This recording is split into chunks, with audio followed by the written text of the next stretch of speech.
All right, welcome back to another live. I'm your host, Joseph Lewin, and today I'm honored to have Cory Carlson on the show. In my circle here in Cincinnati, Cory's kind of a low-key celebrity, so I'm excited to have you on the show. Multiple of my good friends and people that I've been doing business with for a while work with Cory, and have always said great things about him. So anyway, super excited to have you on the show, Cory. Well, Joseph, thank you, and thanks for the intro. I'm using the word low key more in my vocabulary. My kids think I'm cool and hip when I do it. So, but I no, love it. thank you for the intro. Thanks for having me here.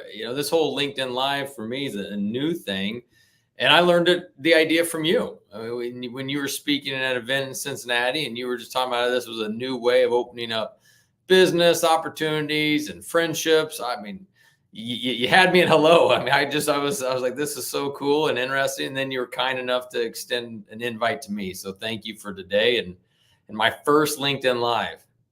I love it. Yeah, hopefully first of many. So Cory is a keynote speaker. He's coached over 175 leaders to increase their impact at work and at home. And he's written 2 books, and Win at Home First and Rise and Go.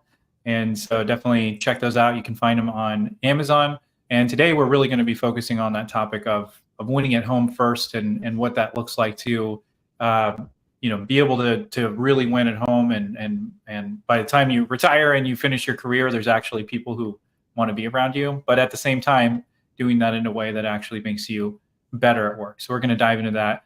Before we do, the show is sponsored by me, Sell Through Social, and I'm going to be launching on August 5th. I'll be launching a Launch Your Show in 30 Days cohort, and so I've helped launch over 20 shows, and to help people build relationships that drive their business forward and help them get into new networks of people, get referrals, business advisors, speaking opportunities. So if you've ever thought about launching a show, or you're curious about that idea, for $497 starting in August 5th, going to be kicking that off, and we'll get your show up and running in less than 30 days. So with that, Cory, do you have to choose between your family and your career? No, you don't have to choose between them in the standpoint that one has to win, one has to lose. And I think that is just a miss. I'm guilty of thinking at one point in my career that if I was going to climb the corporate ladder, then I have to forego family for a little bit, or maybe when the kids get older, I'll get more engaged because I've got to get the next promotion. I have to get the next title. And the reality is we don't have to choose which one will win. They both can win. You can have success in the family room and in the boardroom. It's just, you just got to go about it, when you make your choices.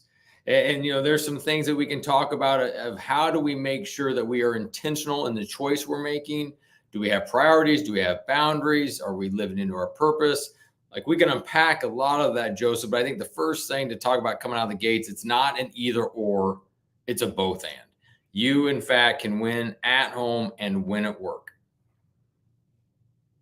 Yeah, so maybe you could unpack a little bit about, because you wrote a book called Win at Home First. So maybe you could unpack a little bit. What do you mean by win at home first? Yeah, so I wrote the book Win at Home First because I lost at home first. As I just mentioned, I was about the climb. I was taking my identity to work, where I thought, hey, if things went well, then I'm the man, and if they didn't go well, then I may get canned here pretty soon. And so I was taking my identity to work, which was unhealthy. And so that was a miss on my part. And then I just started to learn that I can, in fact, win at home first. And so when I wrote the book, Win at Home First, there's 4 parts. The first part's you. The second part is marriage. The third part is parenting. And then the fourth part's work. And so in that first part, it's, to win at home first, you got to be taking care of yourself. I mean, we've all heard the whole airplane thing, right? You got to put oxygen on yourself before you can help the person next to you. But that's real. And so for yourself, are you getting rest? Are you getting Physical exercise. Are you investing in relationships? How are you doing as an individual? And so that's the first part on you. The second part is marriage.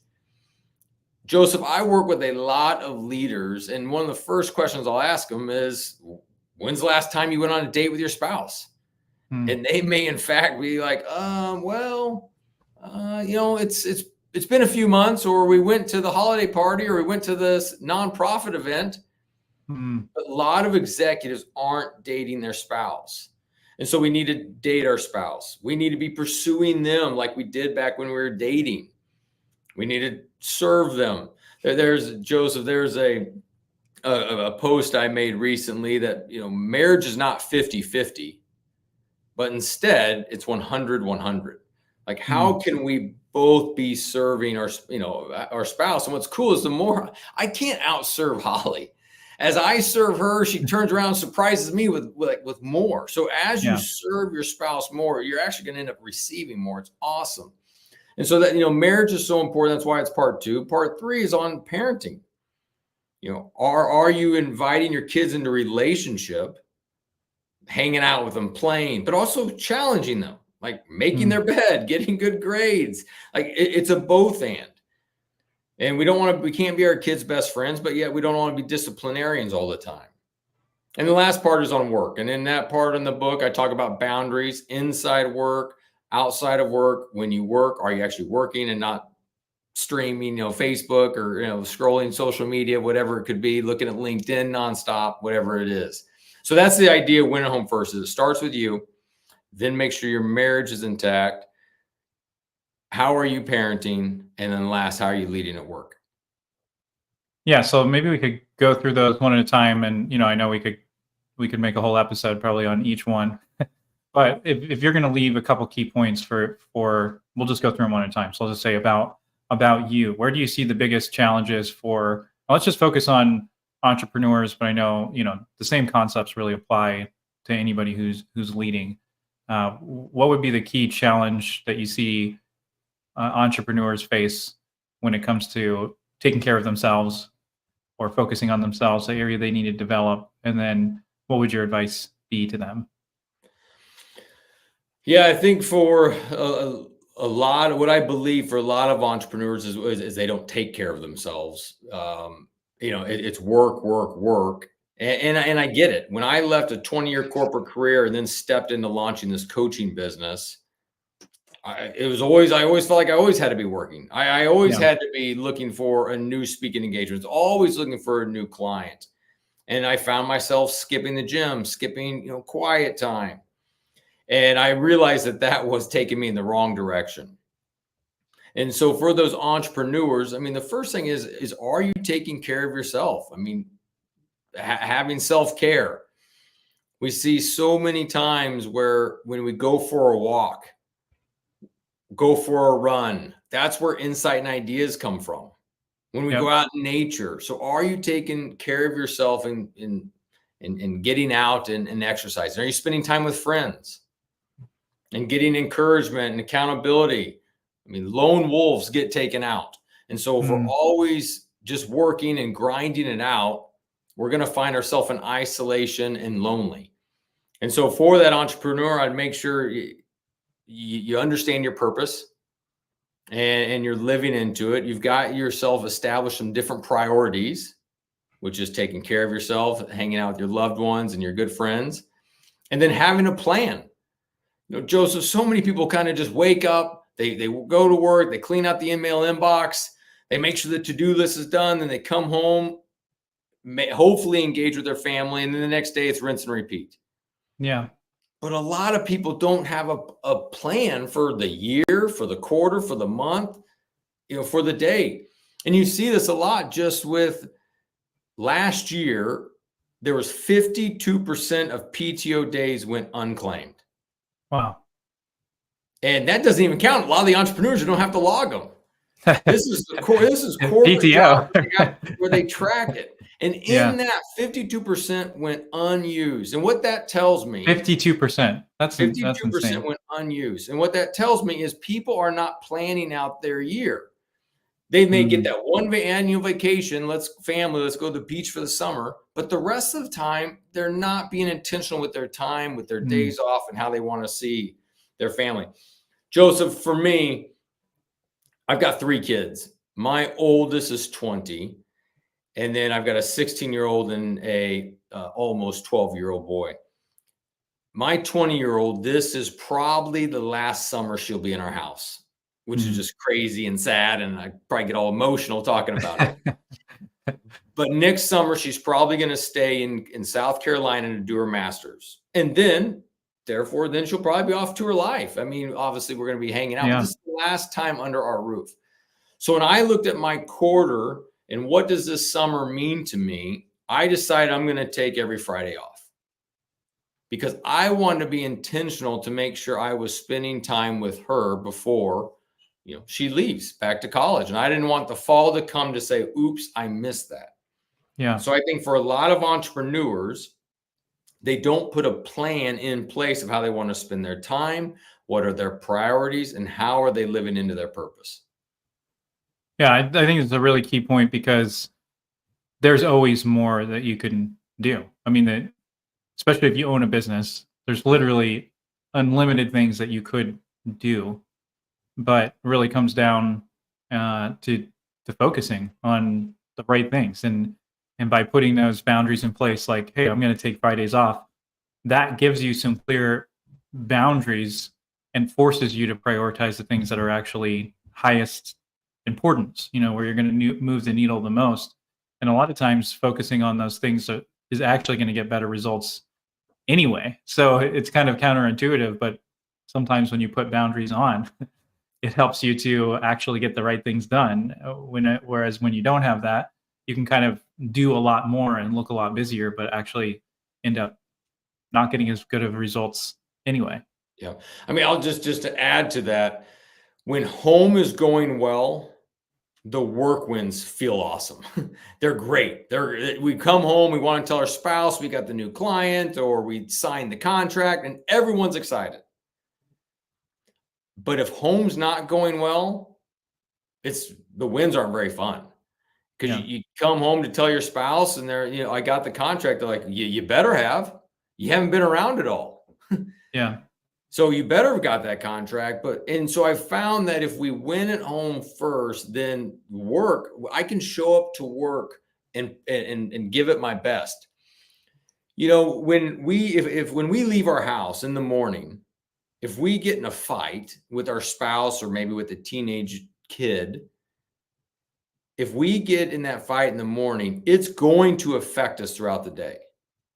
100%. Whether we get a text from our spouse that's continuing with the fight. And so maybe we're at our 10 a.m. meeting. We're supposed to be bringing our A game, but yet we get a text. It shows up on our smartwatch. It shows up on our phone. And while we're in this meeting, we're thinking about what our spouse said. Fast forward to the end of the day, come about 3 o'clock, as you think about leaving at 5 or 6, you start to think, oh, when I go to the house, I'm going to say this. And then they're probably going to say this back to me. Then I'll say this. And so we see ourselves when things aren't going well, how it can in fact affect our work. I got hired by a client. This is a few years ago, and he was the president of about a 200-person company. And he hired me to help with the culture of the company, the vision and values, Joseph. And so as we're talking on one of our first calls about putting together the vision and values of the company and all the different successes that are taking place, I remember him saying that he'd been married for 25 years. And so I just, when I coach, it's probably about 60% business, 20% home, and about 20% mindset. And so I was like, well, he talked about being married for 25 years. I want to ask, how's family? What'd you do this weekend? So I asked, and he made a comment about him and the kids went out to some of their property and in the farm. And I could tell he didn't mention anything about his wife. So I said, well, did your wife go? And I could tell the change in energy. When he talked about the company and the new products that were coming out, very excited. But when he talked about his family, it dropped. And so I was curious what was going on. So I went to ask him. And I got very nervous because at the time, Joseph was my largest contract to date. I was like, oh my goodness, I'm going to get fired. And so as I go to ask him, I said, listen, you hired me to talk about vision, values, and culture for your company. We're going to talk about that. But as the leader goes, so goes the company. So if things aren't going well at home, we've got to address it so you can show up as your best self at the office. I said, do you care if we talk about home as well as work? And there's this long pause. And I was like, oh boy, there it is. It's done. It's over. And after this long pause, he goes, yes, it's okay. Because every day I drive home, I have a pit in my stomach. Wow. Going back through that front door. Yes, it's okay. Let's talk about it. So we did. And over the course of actually about 18 months working together, we put together the vision values. We did the culture improvement, the things we said we're going to do. But we also got him and his spouse dating again. We got him and his kids hanging out and doing one-on-ones together. And we made an improvement. So for that listener, that viewer, if you find yourself at home where it's just stagnant and it doesn't feel great, and you and your spouse are roommates and you and your kids feel disconnected, I'm telling you, it can improve. It's improved in my own life and through helping different clients. You know, as Joseph said, about 175 different clients that I've worked with and helped them get better. So don't just accept status quo if it sucks. This is such an important topic, and it's a theme that comes up on this show quite a lot. I mean, I am being intentional about having guests talk about this stuff because, I mean, even if this show doesn't ever bring me any clients or any business benefit, if it helps people really start to embrace the idea you're talking about, then it's a huge win. I mean, this is really something that I'm passionate about, and I think is really important.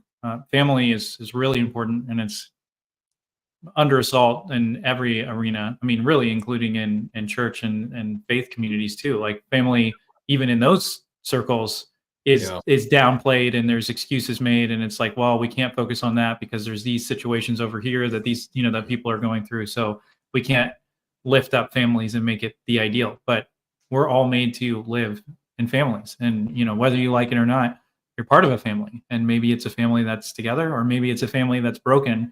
And you, as a leader or an entrepreneur, you get to decide whether your family is going to be a family that your spouse is excited to be a part of, that your kids are excited to be a part of, that the people around you are blessed by, and they improve their family relationships, or whether you're going to prioritize other things, success, cars, pleasure, whatever it would be, so your identity, being in your work, whatever the case would be. You could prioritize those things and destroy your family. And, then you're going to get, I think of some of the wealthiest people on the planet, right? You've got Tim Cook and, Steve Jobs. Obviously, he's not alive anymore. But there's Steve Jobs, there's Bill Gates and Elon Musk and Tom Brady. And these are the people who are like the GOATs, right? And then whenever you're going to read a book about leadership or entrepreneurship or success, those guys' names are going to come up. But what do all those guys have in common? Broken marriages, broken family situation. A lot of them have kids with a bunch of different people, and then you look at that and you're like, well, man, is that really success? Is getting to the end of your career where you finally made it, you have all this money, and your act of getting to that point is to divorce your spouse, like Bill Gates and Jeff Bezos. Is that really success? And then they're going to be 70 years old, and they're going to be sitting at a table alone, or with somebody that they just started dating last week, or whatever the case is going to be. But they've made it, quote unquote, and our culture glorifies making that level of success, but at what cost? Yeah, I mean, I think it even goes from that phrasing of going from success to significance, and success is maybe about that money and about the status, where significance is about impacting others and impacting lives, and the family being one of them. Joseph, you made a comment about priorities, and I think that's so important that the entrepreneurs know what their priorities are and they live into them. And same thing for corporate people who are watching this, because if you don't identify what your priorities are, others are going to tell you what your priorities should be. And I know this from personal experience in the standpoint of, in my 20-year career, I had 18 different bosses. I lived in 3 different cities, Kansas City, Denver, and now Cincinnati. And in those times, and there's only 2 companies, but I had 18 different bosses, but yet one family. Mm. And what's really kind of eye-opening about just that stat of 18 versus 1 is, over the course of those 20 years, I made sacrifices for those bosses over my family. Some of those 18 bosses, I don't know where they live. And to be honest, I don't even know if they're all alive. I know that sounds kind of morbid, but I don't. Yeah. Yet I made sacrifice for those 18 bosses at the expense of my family, who's still around, and thank goodness that they are, and they put up with me all those times. And, when we get to the end of our life, no one is going to remember the late nights we worked, the Saturdays, the Sundays, all those times we worked, except for our spouse and kids.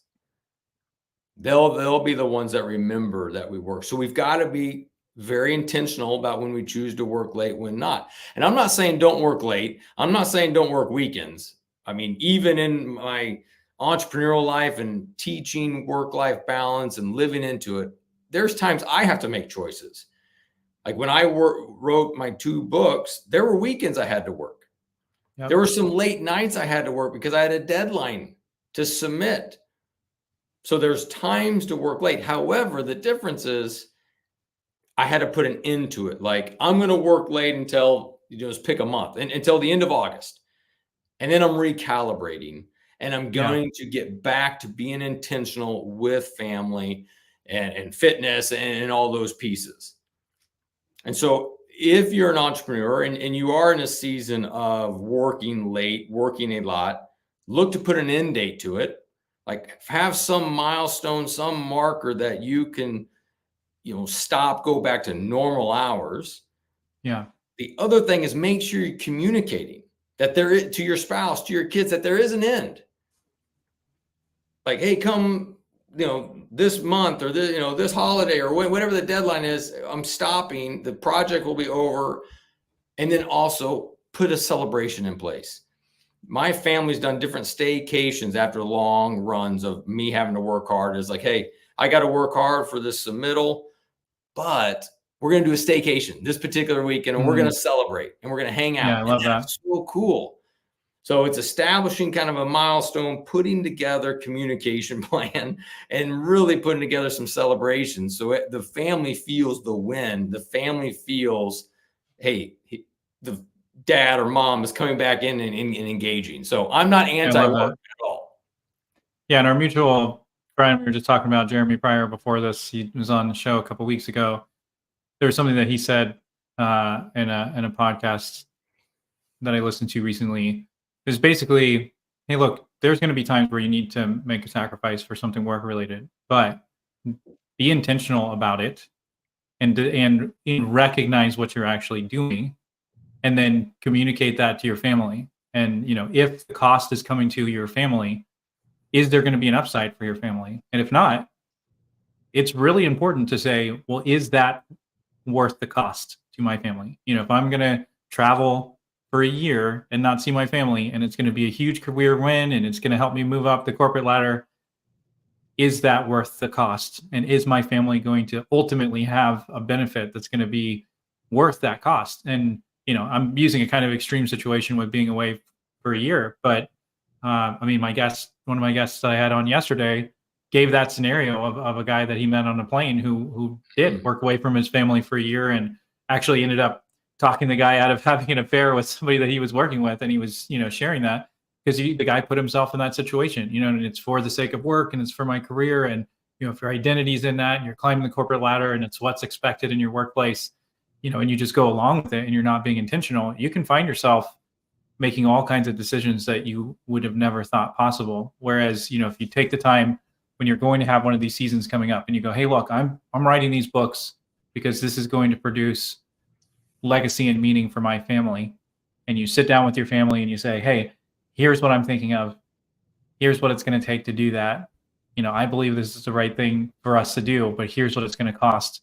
I'd love it. I'd love to have your support in doing that. And then be open, if they're like, I don't think Right. that's right. You got to be open to hearing feedback on it and getting input. But at the very least, like you're saying, set a time limit on it and be very intentional about what you're losing by doing whatever that activity is. Yep, absolutely. And the upside for the family shouldn't just be more stuff. Hey, you'll get, new shoes, new backpacks, or whatever it may be, because at the end, I mean, our family does want our presence more than our provision. And yes, my family, we still get some of the new shoes, we still get some of the new backpacks for sure.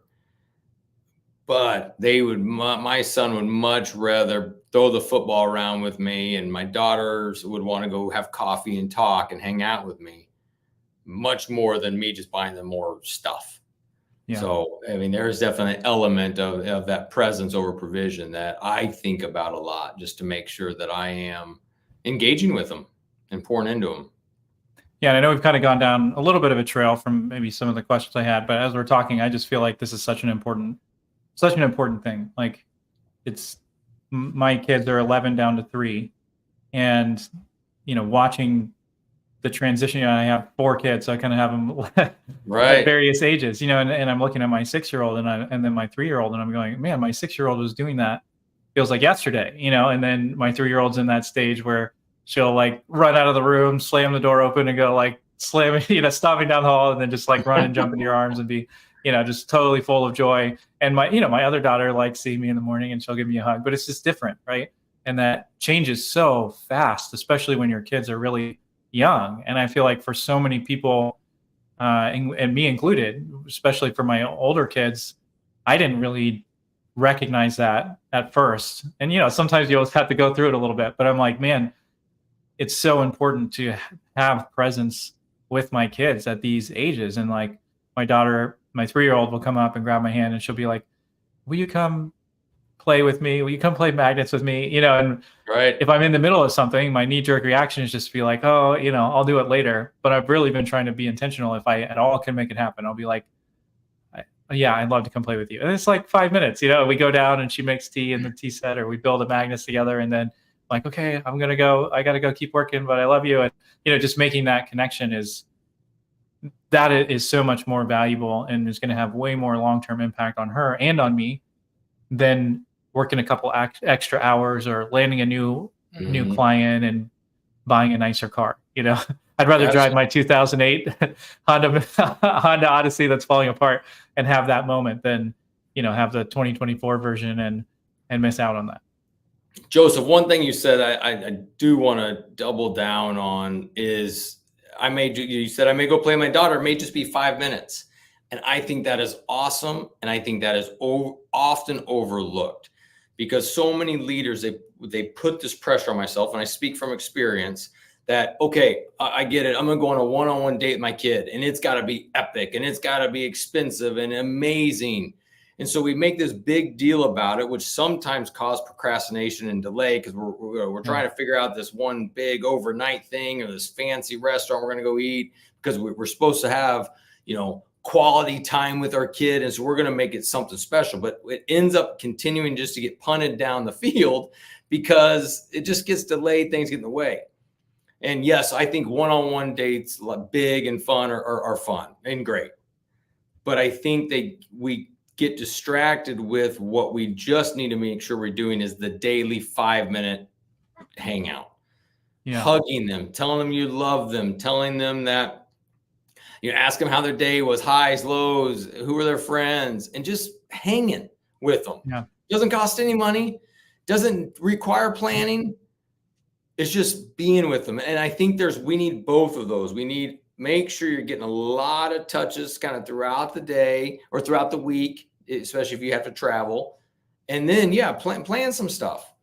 But anyways, it's just both. And I know a lot of leaders don't value that 5-minute deal because they think it needs to be an all-night deal at the fancy steakhouse. And if you have little kids, take the time to do it, because it goes super quick, and those moments are absolutely precious, and you definitely won't get them back. And I know people say that, but man, I have some friends that didn't do that, that I've spent time with, and their kids are graduated college, and Mhm. they're awesome guys. Really appreciate them and respect them, and they're humble enough to go, I screwed up in that, and they're like, don't do it. Yeah. I'm thankful for their them being open and sharing that experience, because it's helped me to be a lot more present. Anyway, I said we go through each of them. We kind of started on the one and went really deep. So we're at 30 minutes. So we'll just take a couple more minutes, and I'll ask you two more things. So really quickly, one thing that you talked about that kind of ties into all of it is setting boundaries. And I think that's probably going to be one of the first layers. I mean, obviously, they're setting purpose, but to actually make this practical, if you're an entrepreneur, you've got 1,000 things going on, you could always keep going. What would be one or two things somebody can implement this week to start setting healthier boundaries for themselves, so that they can make the margin to take that 5 minutes, or, go on a date with their spouse? Yeah. Two areas we'll talk about. One would be when you're at work. When you're at work, your boundaries are to work. Don't jack around and look at politics or sports. Any of those things are just going to distract you. When you're at work, pay attention and work. I talk to so many of my clients about, are you time blocking? So putting things in your calendar of the items you need to work on for this month, this quarter, and pay attention to what that is. Some people do, hey, what are the top 3 things you got to work on today? And if you do the things you need to work on for the day, you've done the time blocking well. When the day's over, well done. Like you did what you needed to do. And so now you can go home. And when you get home, the boundaries are, don't have the phone nearby. You don't need to be constantly looking at your phone, engaging with your kids. So have a period of a few hours where the phone is in another room, it's hidden in a cabinet, it's whatever it needs to be. So when you're home, you're totally engaged. The other thing I would say for boundaries at home is, I think everyone watching this can afford an alarm clock. And what I would encourage people to do is to buy an alarm clock and put the phone in the kitchen to recharge. Because what we want to do, Joseph, is we want to increase the amount of time from when we last look at our phone to when we go to bed at night. We want to increase that time as long as possible. And so when you go to bed, you're not thinking about that email. Because here's the deal, Joseph, and it happens in my own life. If I have looked at an email, I may not respond to it then, but I'm laying in bed thinking about that email. Oh, I better put together a spreadsheet, because if I do this spreadsheet, then I'm going to send it to them in the morning. The spreadsheet's going to look like this. And then they'll probably come back and ask me to make some changes. So maybe I'll, put this comment in here, and we end up we don't sleep. The other piece of this, Joseph, is when you wake up, you want to also increase the time from when you wake up to when you look at your phone. Because the longer you can wait, the more you're creating your own thoughts about what you need to do for the day, of gratitude, of getting after the day, as opposed to grabbing your phone, finding out, oh, that post I made yesterday did not go viral, therefore I'm upset. There's something bad in politics I just saw. There's something bad in news I just saw. And you start your day off a little bit discouraged. Yeah. And so increasing the gap between bedtime and wake up time to your phone is huge. So I think those are some boundaries that help at home and work that people can start right away. Super helpful. One last question for you. So when should an entrepreneur seek an outside help, or a coach, or a mastermind group, or something like that, versus, just, trying to go it alone? Right. Well, the first thing I'll say is I think everyone needs a coach and a mastermind at all times. And I'm not saying you have to hire me. Go hire someone else. This is not a revenue play for me. Wouldn't be a bad idea, but yeah, if you want to, you can. I'd love to help you. But I think everyone needs one. I also have one. I have a coach. I've had a coach for 11 years. Sometimes it's been this. I mean, it's been the same person the whole time. I've hired other ones along the way. I'm also in a couple of different masterminds where I'm the participant. So I believe you should be in it. Therefore, I'm doing it. But to answer your question, Joseph, there are two different type of people who need coaches. One, the individual that has just hit a low spot. They have some challenges. They're overwhelmed. They need help, and they need a coach. To be honest, that's my lower percentage of people who come to me. Not everyone comes to me with their head down and tail between their legs, like, I need help. I have a few of those. But most of the people that engage with a coach, they know there's another level and they don't know how to get there. Yeah. Life's not that bad. They're making good money, a good title, but they just know there's something different. They don't know how to get there. So when I ask my clients, why do you stick around? The top two answers are always outside perspective and accountability. It's like, what? What about helping you win a home? Or what about the leadership content I'm providing? And yes, those are helpful, but it's that outside perspective and accountability. There's things I've done, Joseph, I never would have done. I never would have written a book. I'm a sales guy by career. I'm a civil engineer by degree. Writing a book was not on my list to do. But a coach helped me dream bigger. And he encouraged me to go after it. He held me accountable to go after it. Launching a podcast, masterminds that I run, whatever it is, it's just a coach pushes you to do more. And I've seen that with my own clients. And it's all necessarily about me being the coach. It's just a great coach will ask questions. And I'm trying to draw out your potential while destroying self-limiting beliefs.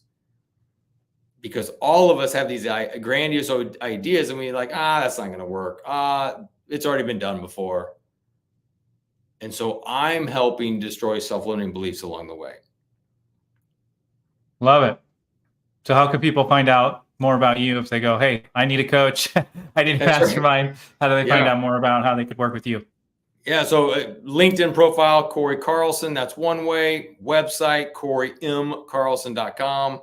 And just reach out. I mean, I do discovery sessions for free. I mean, I love engaging, talking to people. And if I'm the right person, great, let's work together. And if I'm not the right person, I'll point you to someone I think could be a better fit based on what your needs are this season. Love it. Yeah. Well, Cory, thank you so much for coming on the show. And for anybody listening, I've only ever heard great things from the people who work with Cory. And so, man, thank you so much, Cory, for coming on the show, and look forward to having a conversation again soon. Cool. Thanks, Joseph, for having me. It's been fun. I enjoy talking with you.